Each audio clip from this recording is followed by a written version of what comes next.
Welcome back to Energized. It has been a while. Barry, how are you doing? I'm doing very well, Ross. What's the story, man? Oh, not much. Just had a kid and stuff, you know? Did you? Yeah. Good man, good man. So if you're wondering where we've been, I became a dad, and that's where we're at. Little boy, his name's Theo. Absolute legend. We predicted right. Yeah, we did.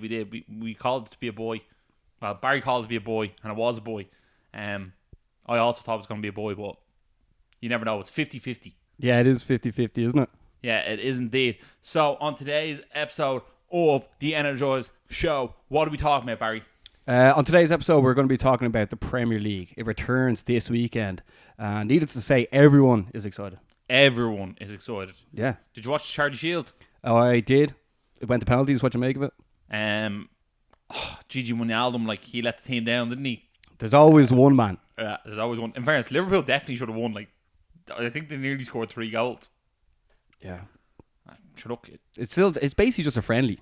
Oh, it is, isn't it? It's like a competitive friendly, isn't it? Glorified friendly. But unless your team wins it. If you're new to the Energized podcast, welcome. And if you're a returning Energized listener, welcome back. Welcome back. It's great to be back. If you're happy you're back, hit the like button, hit subscribe. Welcome back. Big check. And also let us know who you think is going to win the Premier League, because we're going to go through the Premier League's top 6 teams. So we're going to start from the champions of last year, Manchester City, and what we make of what they've done over the summer time. Ross, we have loads of stuff to get into. We're going to start with the champions. Man City. Man City have signed Rodri from Atletico Madrid. Yeah. I haven't seen too much of him, but apparently he's absolutely brilliant. Apparently he's Fernandinho's long-term replacement. And they're also still in talks signing João Cancelo, the Juventus right back. Yeah. Apparently they're going to send Danilo to Juventus. That'd be 2 like brilliant centre or right backs they have, wouldn't it? Yeah. João Cancelo and Kyle Walker. I don't think Kyle Walker covered himself in glory last year, so and Cancelo's brilliant. You were very high on him. Oh, he's absolutely insane. Although Kyle Walker cleared the ball off the line for a Mo Salah goal there yesterday, so who knows? Well, he knows he has to step it up this year. That's the thing, you know. He does indeed. He shaved his head and everything. Yeah, I saw that. Why do you think João Cancelo is now going to thinking about going to Man City? Because well, first of all, can you get sick of winning Scudettos? Yeah, but he's like his bread has been a lot more buttered over in Man City. They're definitely paying him more. But look, maybe it's an opportunity to play under Pep. Pep's only ever managed good teams, and Man City have an absolute wealth of talent, an absolute wealth of money. So therefore, maybe he's like, you know what, Ronaldo's getting a bit older. Once he gets past it, maybe Juventus' chance to win the Champions League are getting lessened. And like Man City look like they're only getting better and better. I get you. Where exactly is Cancelo from? He's Portuguese. Yeah. But then, like, Ronaldo's his modern day Eusebio, you know? I know, yeah. Like, in fairness, I think you should say Juventus. I think Juventus are probably the favourites for the Champions League this year with the squad they have. Why would you want to leave? Like, Dybala staying there, you know? Well, he might not. It could just be paper talk. You never know. But yeah. But it seems like it actually is in the works. No, definitely does. Yeah, so what are you expecting this year from them? Obviously, the squad hasn't changed much. Rodri is coming in. He's going to battle it out with Fernandinho for that position. Bar that, like, Sterling's coming off an amazing season. Aguero is just brilliant. Aguero. Yeah. Kevin De Bruyne will be back. Yeah. And David Silva's final year as well. He says he's leaving after this year. For me, I think Man City are going to win the league, and it won't be by a point. It won't be tit for tat. I think they're going to win the league, and they're going to win the league by about 5 or 6 points this season. They definitely have the best squad, and I think game for game they can manage to beat all the sort of smaller teams, and they have a very good record against the top 6 as well. So look, I just think they're the best team in the league, and just their entire squad is absolutely brilliant from head to toe. I think it would be very vital to keep Leroy Sané as well, because if they let him go, I feel like they have to replace him. Yeah, supposedly he might be leaving, but obviously Company retired at the end of the season as well, losing a big leader. United know exactly how it feels to lose leaders, but they haven't really replaced him. They were in for Harry Maguire, they didn't get him. But how do you think they're going to fare without a big Company there? That is a big loss, but I feel like in the last 2 years, Company had become a bit more of a bit part player. He wasn't as, like, obviously when push came to shove and they needed him, he was there and he showed up. Sure, he won the league effectively last year with that screamer. But Laporte looks very good. I'm not too sure who they're going to pair him up with. Probably John Stones, maybe Otamendi. But I think it's going to be Otamendi. Yeah, he's actually quite a good defender. I mean, like, he's not Company, but Stones made a bollocks of shit over there the summer as well. Remember in that competition? Oh, in the League of Nations. Yeah. Yeah, but I feel like you can make those mistakes for your country and it doesn't like reflect on your club record. Who knows? I doubt Guardiola was like, right, there's the next captain.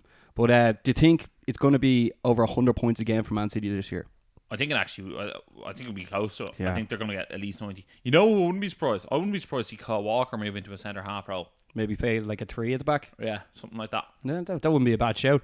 He did it for England in the World Cup. But then we're going to move on to last season's Champions League winners, Liverpool. They came second in the league last year, and they're going to need to topple Man City. Ross, obviously last year they went very far. Like, it went to the last day of the season. They came second. They also just lost on penalties there in the Charity Shield, and they won the Champions League with a very small squad. You'd have to say it wasn't really a large squad. Do you think that's going to really deflate them going into next season, because they haven't signed anyone really? No, they haven't. They signed one fella from PSV or and Feyenoord or something, Van der Beek or some ginger fella. Yeah, and then they also got that young fella who looks quality as well from Fulham. Harry something. Well, the fella with the mad haircut, yeah. But he looks quality, but I don't but he's think not going to get a game. Yeah, I know. But also, like, Firmino is after being away in the Copa America. And then Salah and Mane were playing the African Cup of Nations. Yeah. Look, I think Liverpool are going to be about 5 or 6 points back off City this year. Only 5 or 6, yeah? Maybe more, maybe up as far as 8. But I think they'll start the season strong. I think they'll smash Norwich on the first day. I could see them winning 6 or 7-0. That Norwich team is there for the taking. Yeah. But look, they let Sturridge go, and not that Sturridge was absolutely incredible, but in terms of attacking players, if Firmino gets out injured, all right, Origi was incredible in those 2 games in the Champions League, but I felt like Sturridge actually is better with the link-up play. I feel like he would have fitted in better with Salah and Mane if they do get an injury. I just feel like they should have signed another attacker. I feel like they have great midfield. The defence seem well stocked at the back, but I feel like up front, if Salah or Mane goes out injured, you sort of question who they have. Well, that's what we said last year. If Liverpool were going to drop off, it was going to be because their forwards got injured. But they never did get injured. No, they didn't. But they also didn't play a full tournament during the summer and then come back for. That's the thing. Mane didn't play the Community Shield because he was only back from the African Nations Cup. So it'd be interesting to see how it goes. But for those key players to play, get basically 2 weeks off for the year and then have to go back again into full season, I don't see Liverpool competing for the title the way they did last year. I think not getting 97 points. I think they will be on Manchester City's heels. You see, the Liverpool have that awkward situation now. Anyone they try to get will have to accept a second fiddle role. You know what I mean? Yeah, definitely. But I was really surprised they didn't do much transfers in the window there. I know the Ox is back. Their defence is basically extremely solid, and it's going to be interesting to see how fit they can keep the front three, because Man City can change players and do the same thing, whereas Liverpool, it always looks like a second string team if they don't have their starting front three out there. 100%. Whereas the midfield is all sort of the same no matter who you put in. That's what you said earlier. Yeah, they have Keita, Fabinho, Milner, Henderson, Oxlade-Chamberlain, Wijnaldum. Any 3 of those 6 is perfect to put in. You know what I mean? Yeah. We'll then move on to Spurs, who came third last year, Champions League finalists, and are the current holders of the Audi Cup trophy. What? Yeah. All right, a way to make up a trophy for them to win. They just won it over the summer. All right, they won a pre-season friendly. They won 2 pre-season friendlies and were given a trophy. Yeah. Look, they signed your man Ndombele or whatever his name is. Apparently, he's very good from Lyon. I've never seen him play. I think they spent something like 60 million on him. Yeah. He actually looks like the guy that people thought Pogba was going to be. Yeah. Yeah. So big, strong centre defensive midfielder. He's more of a centre mid, hybrid up and down sort of thing. Okay. Well, he's supposed to be very good. Apparently, he was brilliant for Lyon last year. I'm not going to lie, a lot of YouTube and podcasts would do. They pretend they've seen someone loads, like Nicolas Pepe for Arsenal. I haven't seen much of him. I'm intrigued to see what the hype is about. They basically, bar him, have the same squad as last year, don't they? I think he's the only real addition to the team, isn't he? Yeah, I think so, yeah. So it'll be interesting to see how they do. I think Spurs do quite well this year. I feel like they'll be in that top 4 race. My prediction will probably be 4th for Spurs this year. Yeah, did you see Troy Parts now getting a few games over pre-season? It looks like he could play a part. He's Irish, by the way. That's why I brought it up. Yeah. It seems like he could play a part in the team next year, which would be great for Ireland. Yeah, no, definitely would be. And then Son looked brilliant over pre-season as well. Yeah, no, Son is the main man, and like everyone in that squad loves it. If you don't like Son, well then like you're a bad person. Yeah, there is also like, do you think they're going to try and get in one before the end of the transfer window as well? Because same situation as Liverpool, they had the same players playing all the time. Harry Kane's he had to rush himself back for that Champions League final. Eriksen could potentially leave. I think it's too late in the market for Eriksen to leave, but they're talking about Bruno Fernandes coming in as well. They're apparently in the race for him along with Man United, and now Real Madrid are apparently in the race for him. Look, I think it'd be great if they made another signing. I think it would really make them more contenders. That let Trippier go from right back for like 22 million to Atletico Madrid. I don't really see didn't see the point in that sale, because they don't really have a right back to come in and play that role. So it'd be interesting to see how Spurs do. But look, I think they'll be in around where they were last year. Well, you could argue last year that Trippier was a bit of a weak link in the side. Yeah, he's gone now. But obviously, you've seen Pochettino. He had a bit of a blow-up on camera at a press conference saying that he shouldn't be called a manager anymore. He should be called a coach, because he's basically got nothing to do with the transfers. He's saying, stop asking me about this, ask the owners. He flirted with the possibility that he could have left last year before Ole Gunnar Solskjaer took the full-time role at United. Do you think now that he will last the full season as well? He might go, but not because Spurs got rid of him. I think he might go if a good opportunity arises. Yeah. Like if Zidane can't get Real Madrid on steady on chip, he could end up there. That's exactly what I was thinking. That situation there at Real Madrid looks really, really dodgy. Just because you brought up Real Madrid there is talk of Gareth Bale leaving. He flew to China. Yeah. And that didn't come into anything. He didn't like the look of the end money, did he not? But do you think Bale could go to any of these top 6 clubs? Spurs especially? To be honest, I think it's too late in the day. I think Bale has a higher chance of outlasting Zidane than Zidane does outlasting Bale. Yeah. And I think that's what's going to happen. Yeah, sure. Bale still has 3 more years left in his contract as well. And he's got that lovely golf course out the back garden. Yeah. But yeah, let's bring it up for a sec. Supposedly, like, the Spanish people are freaked that he's there concentrating on golf as well. But like, you'd rather that than being like him going out in the piss and stuff, you know? Yeah, I don't think it's the worst thing in the world. I think he was like, he purposely put up on his Instagram that he was like playing golf in the middle of a Real Madrid game. But like, there's that bit of bitterness there, and like, he was laughing when they were getting hammered by Atletico Madrid. Yeah.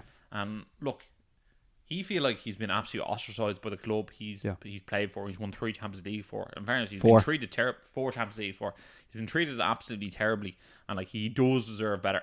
And Zidane to be like, the sooner he goes, the better in a press conference, I think is just absolute disgraceful thing to say. Yeah. Do you think it's more that they're looking for negative stuff towards him? You know what I mean? Because it just seems like they're picking at anything. They're probably looking to roil him. You know what I mean?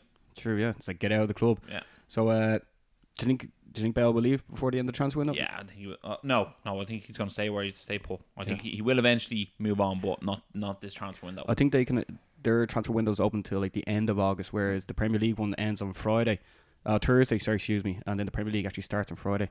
There could be a January bid from him if he actually does sit on the bench for 3 months. Yeah,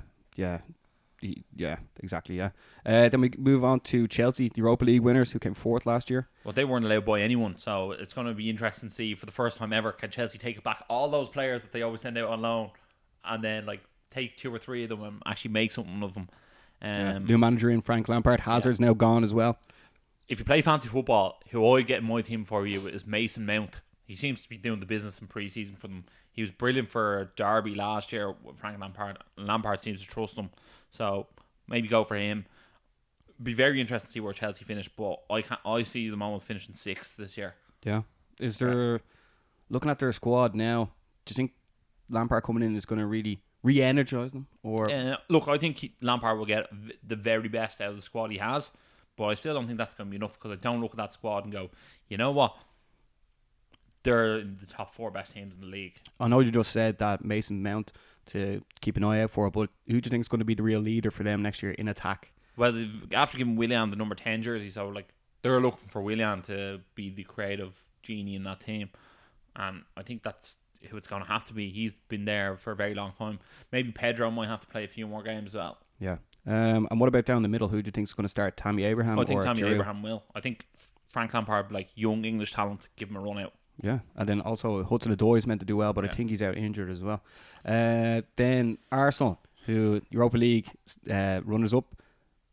They signed Nicolas Pepe, didn't they? Yeah, 72 million. To be honest, I've seen him on YouTube. Looks absolutely brilliant. But if he's half as good as his YouTube, that's going to be a very dangerous attacking front for Aubameyang, Lacazette, and Pepe. So I expect Arsenal to really challenge for the top 4 this year. I feel like to get top 4 last year, you had to get about 67 points. I feel like this year you're going to have to get like at least 70 points to be in the top 4. I think you see they're after losing Ramsey, obviously, and the problems that they have with the defense, as in Mustafi, they want to get rid of him. Yeah. Koscielny was like, I'm not going on the tour, lads, and he's the captain.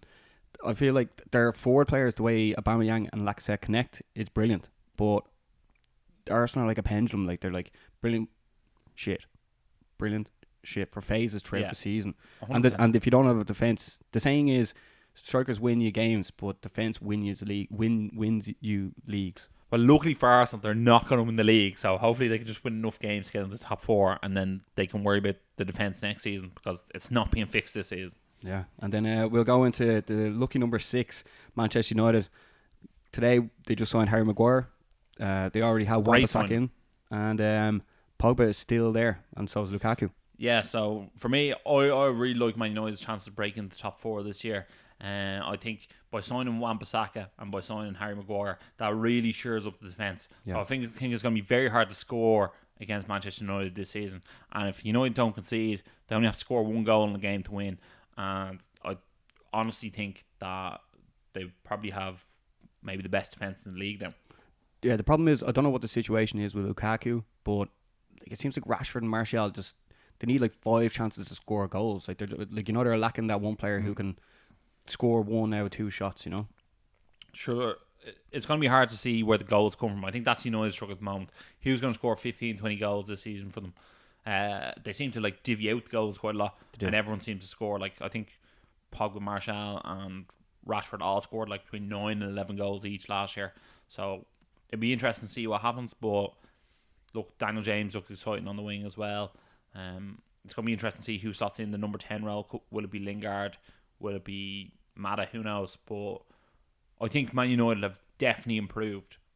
The last couple of years, I've sort of looked at them and who they bought, and I was like, you sort of put everything on Pogba to work out. And we bought like an aging Matic. We bought like Fellaini and Mata. It's like, all right, but like I feel like this year it's like, right, they're definitely better than players we had playing there last year.